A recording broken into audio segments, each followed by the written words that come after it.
Hello there guys, Ed here, bringing you part 1 of What If Deku Was Jiraiya's Son. Before we continue, I would like to say sorry for the delay. It's because of my job, and yeah, my schedule has been a little bit hectic and have less and less time for myself. But regardless, I hope you guys enjoy this since you guys kind of requested it. And it's time for me to actually put a new series out there because I know that a lot of you don't like to be left hanging. I hope you guys enjoy, and let's get into it. Fearless.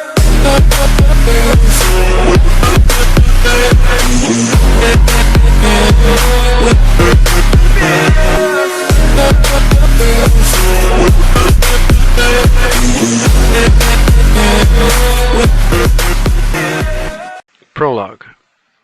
This happens after the Jiraiya wrote the coded message on Lord Fukusaku's back.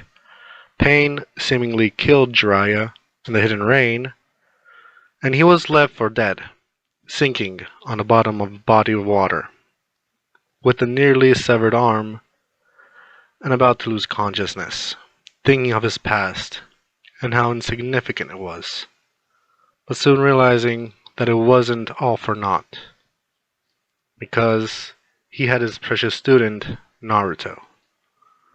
His thoughts were, I guess the story of Jiraiya the Gallant came to an end.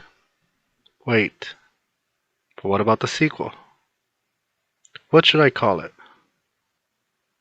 Oh, I know.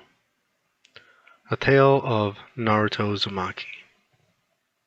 It has a nice ring to it. Little did Jiraiya know, something weird happened, and his body, that was sinking to the depths of the endless body of water, he found himself capable of breathing once again, while his body hit some concrete ground.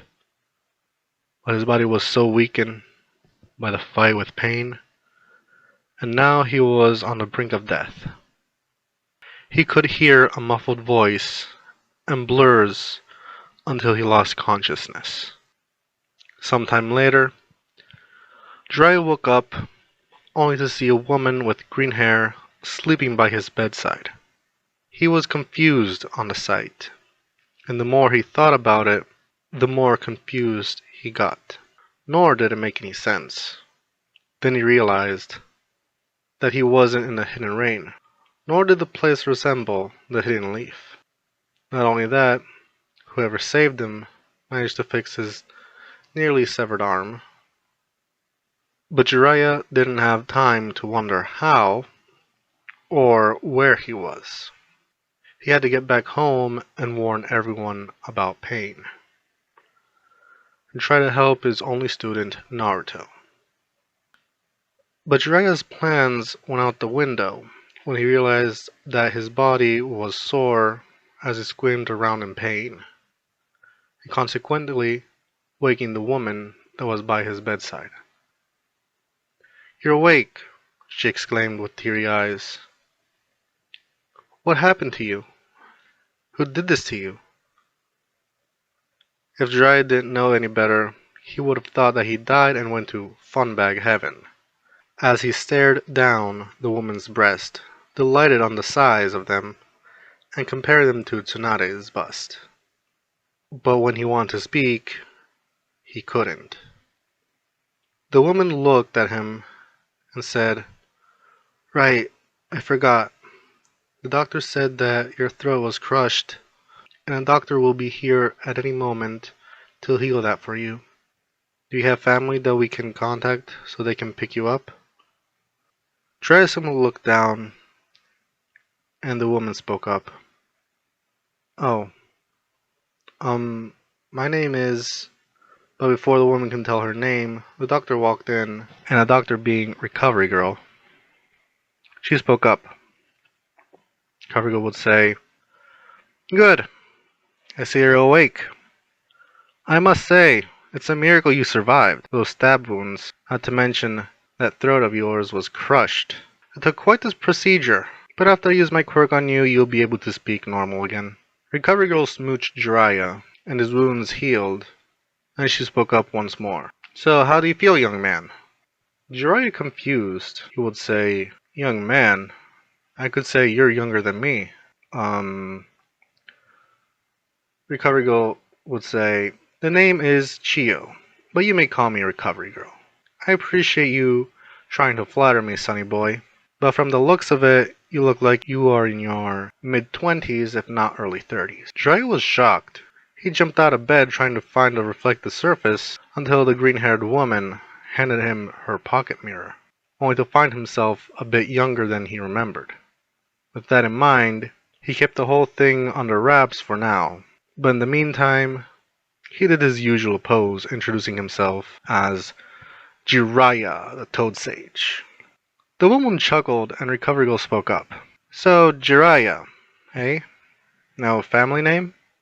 Jiraiya was wetting bullets, and he would say, um, uh, Sarutobi? Recovery Girl continued, okay, Jiraiya Sarutobi, where are you from? Where do you live? What is your profession? And why were you in those conditions? Do you know who did that to you? Jiraiya, putting bullets even more, he would say, oh, hey lady, before I could answer, could you tell me where are my stuff? And point me to the best local hot springs. Recovery Girl was taken aback from the answer. She would say, sure, your stuff are over there.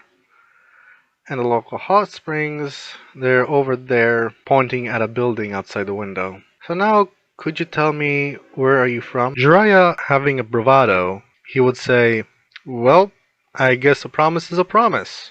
You see, I'm a writer, and the people responsible for what happened to me are thugs that need to be put down.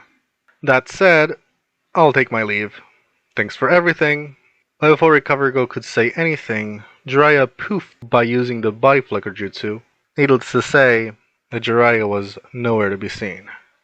Meanwhile, Jiraiya escaped from the hospital, somewhat guilty for what he did, but his priorities was to return to Konoha and tell them what happened, while being overwhelmed by the futuristic scenery. So he went somewhere in the mountains where he wouldn't be bothered, and sending a shadow clone in disguise to do some investigations while he tried to do the summon jutsu. And he summoned Lord Fukusaku, the Elder Toad. Fukusaku was shocked and he had tears in his eyes as he would say, Jiraiya boy, you're alive and young. What happened to you? And what is this place? Jiraiya would say, Pa, I don't know where we are, but the mystery of pain is... Fukusaku cuts him off and he would say, yeah, Pain was your student Nagato, which used his Rinnegan to control the dead bodies and made them into puppets, able to use one of the six paths. Naruto defeated him weeks ago. Jiraiya was shocked and almost speechless, as he would say, I didn't know that. Fukusaku continuing, in any case, where are we exactly? I can tell this place is not anywhere near the Hidden Leaf, nor anywhere near any of the five great nations. Jiraiya saying, yeah, I noticed that too. I sent a clone to gather some info, and once it dispels, I'll know exactly what's going on. But why don't you try to reverse summon me, to mount me a Boku, so that I can return to Konoha? Lord Fukusaku did as he was told, but it was taking Fukusaku way too long to reverse summon Jiraiya. After roughly about 20 minutes, Jiraiya summoned back the Elder Toad. He would say, Pa, what's taking you so long? Fukusaku, puzzled, he would say, sorry, Jiraiya boy. I tried everything. I reverse summoned Naruto boy by mistake. No matter what I did, I couldn't reverse summon you. Jiraiya's clone dispels, and all the info returned to the original. Thus, realization of being in a different world, or reality altogether, hit him like a truck. And Fukusaku, noticing Jiraiya's mood, as he spoke up. Fukusaku would say, Jiraiya boy? Is something wrong? Jiraiya would say, I think wrong is an understatement. According to my clone's intel, let's just say this place is an alternative reality or different world entirely. Instead of chakra, their powers are called quirks, which is unique individual, and their society resembles something similar to ours, but it's more complicated. Fukusaku, puzzled, he would say, Seems intriguing. The question is it better or worse? Jiraiya would say, well, only time can tell. But in the meantime, while he made a perverted face, I got some research to do and a new book to write. Fukusaku looking at Jiraiya. But Jiraiya boy, what about Tsunade girl and Naruto boy? Should I tell them that you're still alive? Jiraiya thought about it, and he said, no, it's not like I can go back, so unless I find a way to return to Konoha, I think it's best if they didn't know. But why don't you keep me informed with what's going on, so I'm not out of the loop? Fukusaku agreed and returned to Mount Miyaboku, while Jiraiya went to the hot springs, spying on the women's side for his research. But he heard a familiar voice from within them. As Jiraiya was trying to get a visual from the tree branch, he spotted the same green-haired woman that was in his hospital room, talking to an ash-blonde woman that looked angry for some reason. As the two women talked, Jiraiya got their names, figuring that the green-haired woman was called Inko, while the ash-blonde was called Mitsuki. While Jiraiya was trying to listen to their conversation, he heard one specific sentence about him that made his world go upside down, making him lose focus and making him fall down in the middle of the hot springs. Jiraiya standing up upon the water, he would say, "What is that I hear?" Mitsuki, pissed off, she would say, "What the hell are you doing here, little perv?" Jiraiya, he would say, "If you must know, I'm not a little perv," while making his perverted look, "I'm a big one." Mitsuki, annoyed, she would say, "Oh, great. That's besides the point. Why are you here?" Jiraiya, showing off a notepad, he would say, "Research for my next novel, of course. I published 5 novels so far, one of which wasn't that good, but the other 4 were a success. Not to mention, I have one more that needs to be published yet."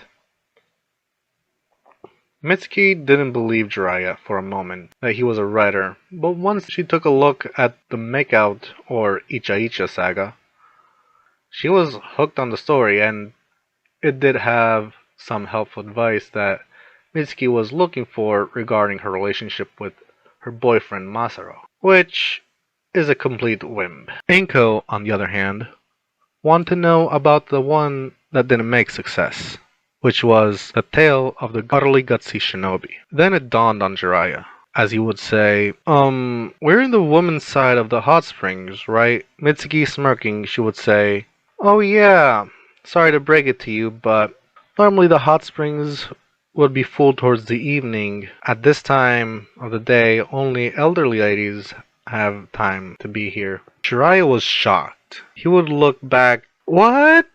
You mean to tell me I wasted my time? But what about you? Aren't you supposed to be somewhere?" Mitsuki, cracking her knuckles, "Of course. We were in the lookout for a runaway, white-haired perv looking around the hot springs." After a major beat-up by Mitsuki, Jiraiya was tied up and the two started to question him, but he only told what he could explain, and he kept the whole thing about being in another world a secret for now. Jiraiya would say, "So, since I spelled out my sack of beans, could I at least know what did the two you were talking about?" Mitsuki, looking at Inko, as she would say, "Are you gonna tell him, or do I have to?" Inko, blushing, "Mitsuki, this is an appropriate place." Mitsuki would say, "What? We're covered by towels and the old folk over there don't mind him. He's tied up, so he can't escape." Jiraiya, interrupting, he would say, "I mean, I could escape."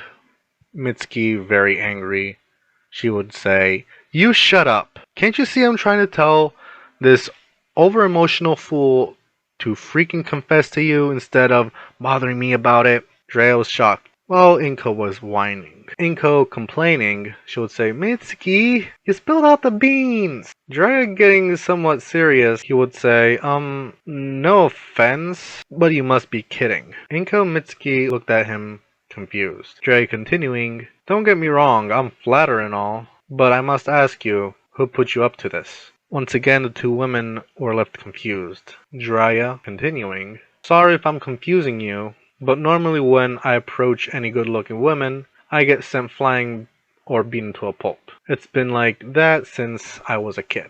Not to mention, a few wanted my head. So a good-looking woman approaching me.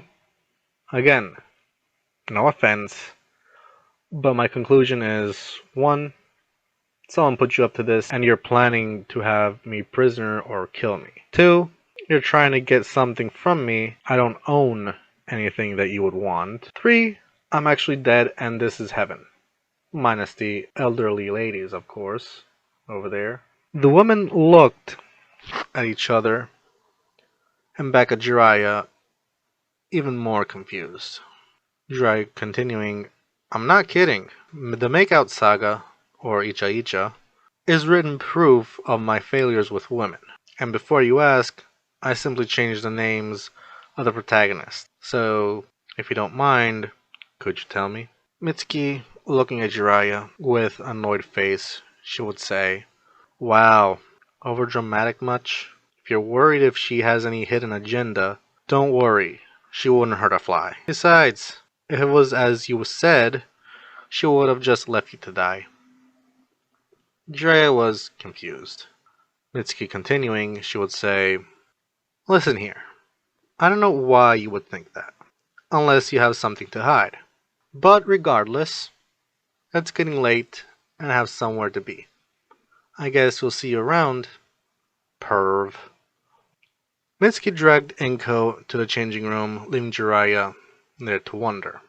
Sometime later, Jiraiya found himself wandering the streets in his own thoughts, until someone called out to him, Hey perv, wait! Jiraiya looked back only to see it was Mitsuki. Jiraiya would say, what are you doing here? And where's your friend? Mitsuki would say, Well, my friend's at our apartment. I was wondering, do you have a place to stay? Jiraiya would say, I'll manage.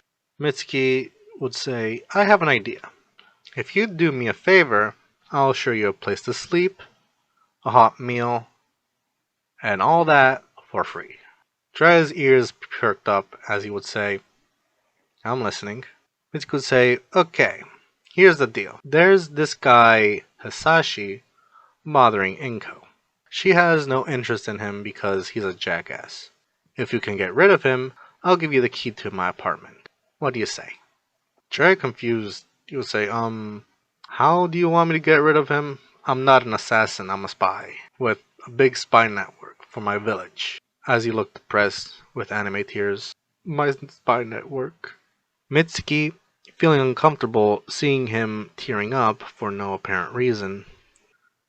Okay, could you not? I don't want him dead, if that's what you were assuming. I just want him to stay away from her because he's a creep. Very confused on the statement, as he would say, but why me? Mitsuki smirking, she would say, Oh, simple really. You aren't a creep. You're a perv. A nice perv, to be precise. Besides, I don't want her to be alone.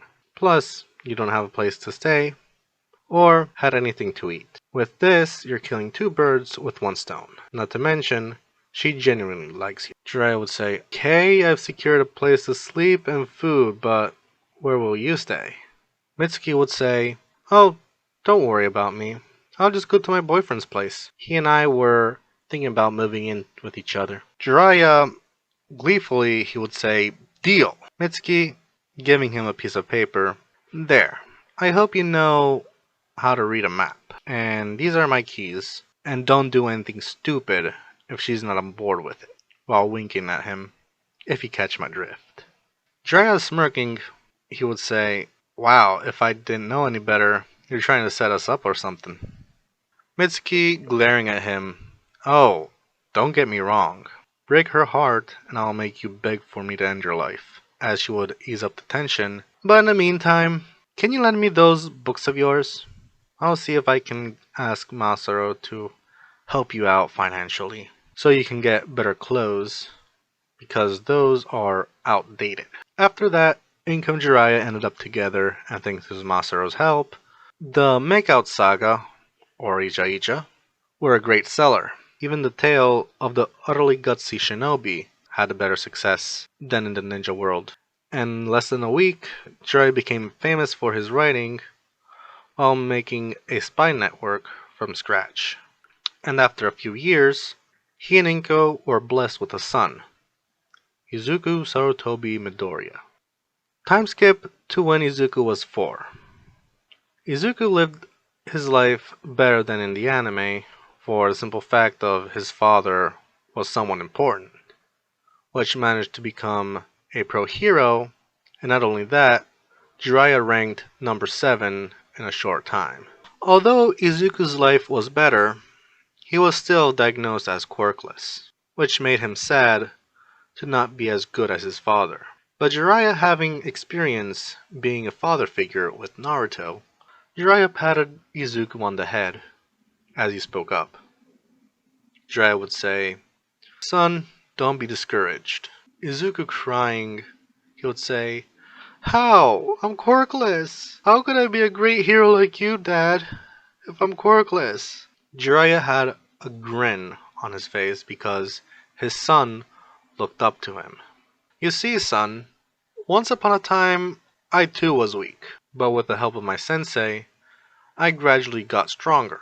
I passed on my knowledge and trained pupils, and they became strong. Very strong, in fact. And if you want, I can train you. And then you too can become a hero." Izuku would say, "But Dad, like I said, I don't have a quirk. How could a quirkless person like me become strong?" Jiraiya, patting Izuku's head once again, he would say, "You see, Izuku, let me tell you a secret. I don't have a quirk." Izuku's mind was blown away, and he had a shocked look on his face as whatever tears he had suddenly stopped, and no words could come out of the young Izuku. Jiraiya continuing, "Yep, you heard me. I have no quirk. Yet, I managed to get in the top 10 pro heroes. I was told that is something very hard to do, and here I am, ranked number 7. Although I could have reached for the top, I decided not to. And all that without a quirk." As he will make a goofy face, "Aren't I great or what?" Izuku, in disbelief, he would say, But, but how? How can you do all those things without a quirk?" Jiraiya would say, "Well, there is another source of power, if you're interested." Izuku would look at him confused, and Jiraiya would speak up. "Well, the other source of power is known as chakra." Izuku looked at Jiraiya weirdly, as he would say, "Katra? What's that?" Jiraiya would say, "No, son, it's called chakra. And luckily for me, I have a few scrolls I could get my hands on, thanks to some friends. And then I can teach you." To be continued. And that's it for today's video. I hope you guys enjoyed. Leave a like, comment down below, subscribe if you're new to the channel. And yeah, again, I kind of apologize for the late delay, but I hope you guys understand and don't get too impatient. That said, peace out.